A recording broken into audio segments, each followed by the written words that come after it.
Pessoal, paz e graça, tudo bem? Estamos aqui falando do amor de Deus, falando da justiça do Senhor. E hoje, a proposta desse vídeo aqui é refletirmos, meio que fazer uma reflexão sobre o púlpito, sobre a pregação do Evangelho, principalmente nos dias atuais. E a nossa proposta aqui é pregação superficial resulta em uma igreja fraca, pobre, supersticiosa e reacionária. E, infelizmente, na atual conjuntura em que a igreja se encontra, nós temos visto uma igreja fraca, frágil, pobre, supersticiosa e uma igreja reacionária. Fraca porque é uma igreja que não consegue lidar com os principais problemas do tempo presente. Né? Infelizmente, a igreja não está conseguindo lidar com o confronto de gerações. Né? As gerações estão em conflito. A igreja não está conseguindo gerenciar muito bem isso. Além, muitos dos nossos jovens, né, estão enfrentando uma crise existencial sem precedente. Por outro lado, nós estamos vendo uma igreja que não consegue lidar com coisas mínimas, não consegue julgar, como o apóstolo Paulo falou, as coisas mínimas, né? Temos levado até os pagãos, até os ímpios, problemas, questões, né, que poderíamos resolvê-las dentro do rol de nossas congregações. E isso já é uma falta muito grande, como o apóstolo Paulo mesmo sinaliza, que é uma falta já ter conflito, já ter dissensão entre os irmãos. E, infelizmente, temos visto essa fragilidade dentro de nossas igrejas.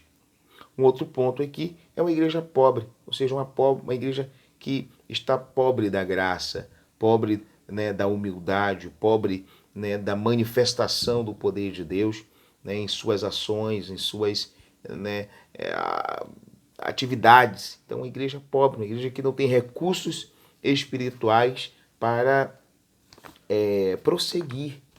Então, infelizmente, essa é uma realidade. Uma igreja supersticiosa. Infelizmente, entrou em nossas igrejas um espírito de supersticiosidade. Né?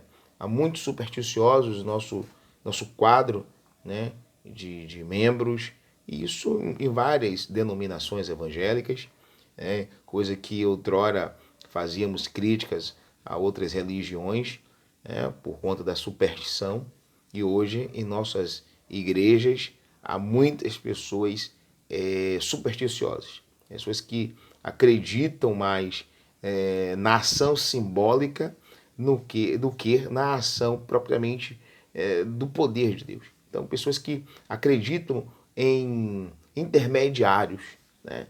Ou seja, é a água que intermedia, que faz a ligação, é a bola ungida, é o ar ungido, né? É o feijão ungido e tantas outras coisas que nós temos visto. Ou seja, quando uma igreja não acredita, quando nós não temos uma pregação centralizada nas Escrituras, o que percebemos é uma igreja que se inclina para a supersticiosidade. E uma igreja reacionária.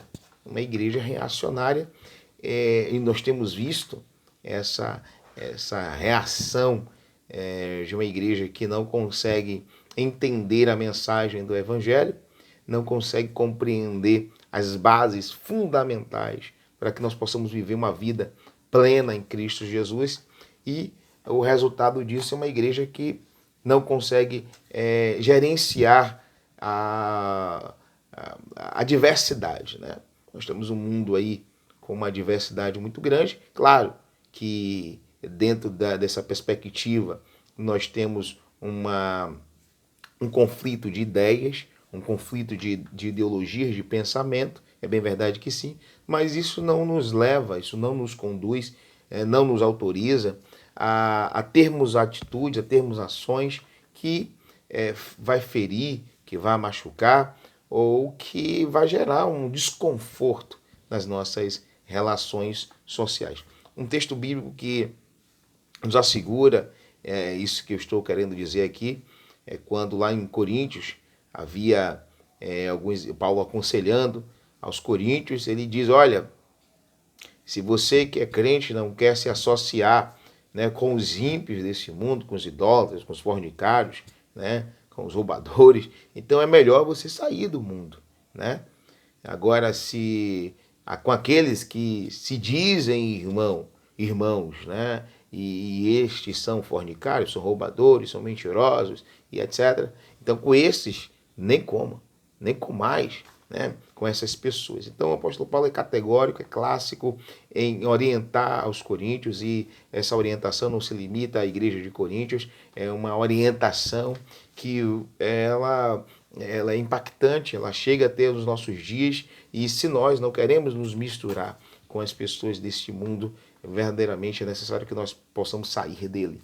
E é interessante que o outro exemplo que nós temos, que é Jesus, quando peregrinou, quando esteve aqui na terra, Jesus ele conseguiu se relacionar com todos e deu exemplo, né? Jesus, quando ia ter com um roubador, Jesus, quando ia ter com uma prostituta, ele não ia para se associar com essas pessoas nas suas práticas.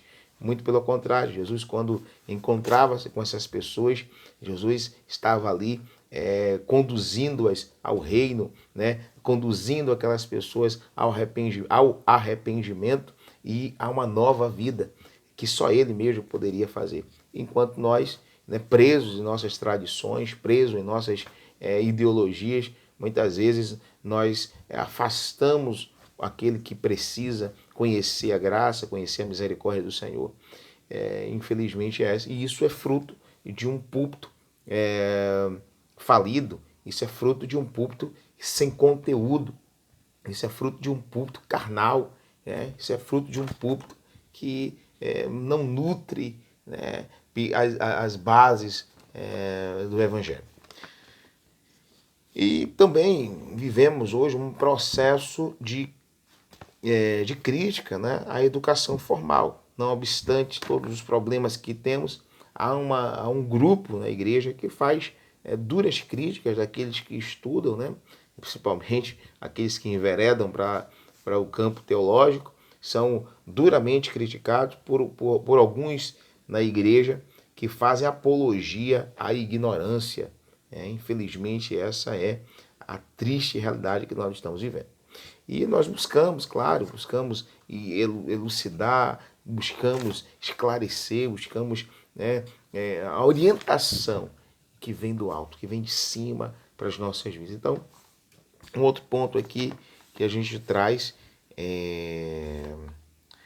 por exemplo, João 5,39. O texto é categórico, ele é enfático, ele diz, olha, examinai as escrituras, porque cuidais ter nelas a vida eterna, e são elas que de Cristo testificam. Então esse texto, ele traz luz para todo aquele que quer viver em Cristo, que a nossa análise, a nossa regra, a nossa base de fé é examinar as Escrituras. O exame, ele nos leva a um diagnóstico preciso, a um diagnóstico para que possamos assim iniciar um tratamento, isso dentro da conceituação médica. Então, Jesus também leva-nos a examinar as Escrituras, porque é a Escritura, são as Escrituras que levam-nos a Cristo, levam-nos à salvação.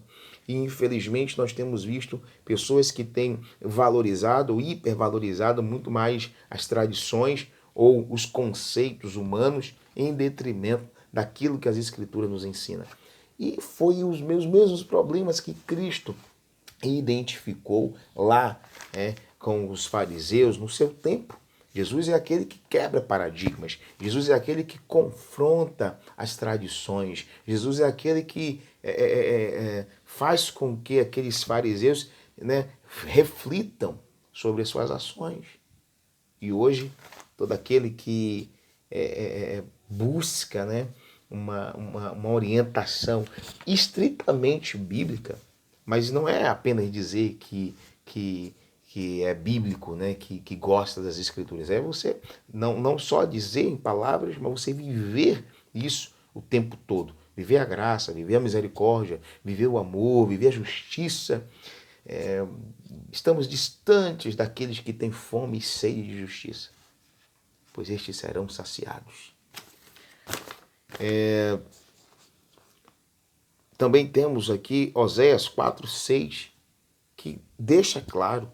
O livro de Oséias também ele é categórico, ele é enfático em dizer: o meu povo foi destruído porque lhe faltou o conhecimento. Olha só, olha como Oséias ele é categórico em dizer: o meu povo foi destruído, houve uma destruição. E do que nós temos visto, senão um processo de destruição do povo de Deus? E por que esse povo foi destruído? Ele diz, porque lhe faltou o conhecimento. Faltou o conhecimento, faltou o entendimento. E nós sabemos que o ditado aí fora diz que o saber é poder. Quando você conhece, as pessoas não te enganam.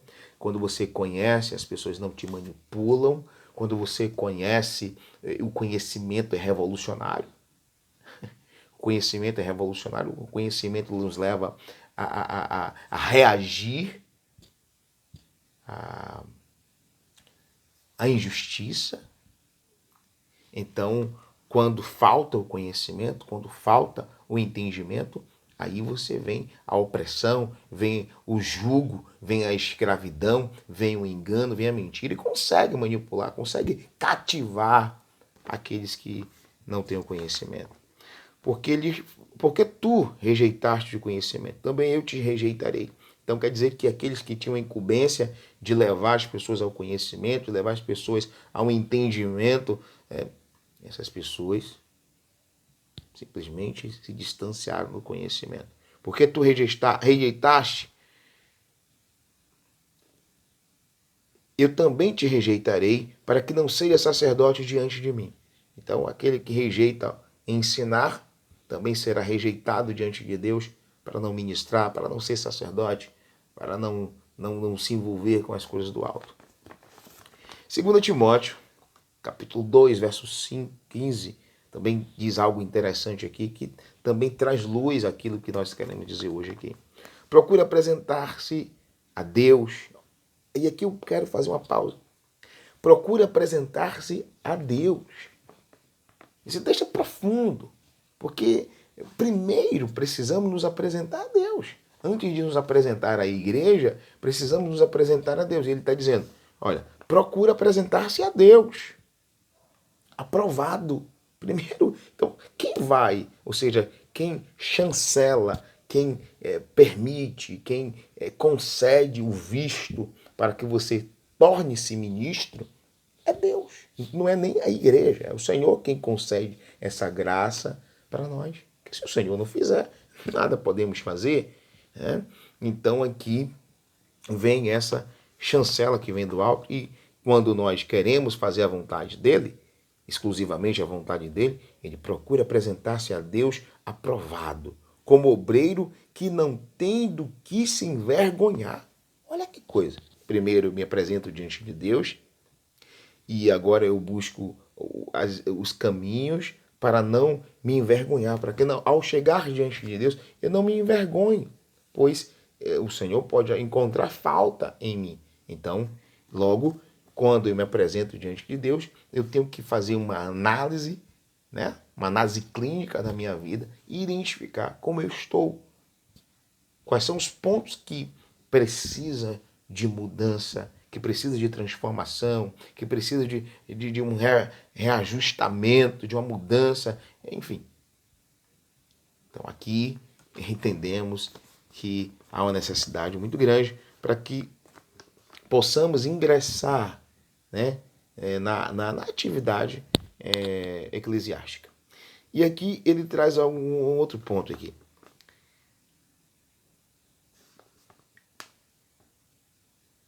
E que maneja corretamente a palavra de verdade. Logo, se eu quero ser ministro, se eu quero ser pregador, se eu quero ser missionário, se eu almejo o episcopado, logo eu preciso dessa capacitação, desse entendimento, desse manejo das Escrituras. E o que nós temos visto? Uma apologia da ignorância. Pessoas que dizem, Deus vai me usar poderosamente, abre a tua boca, que Deus derramará. Como assim? É interessante que lá em Mateus, na parábola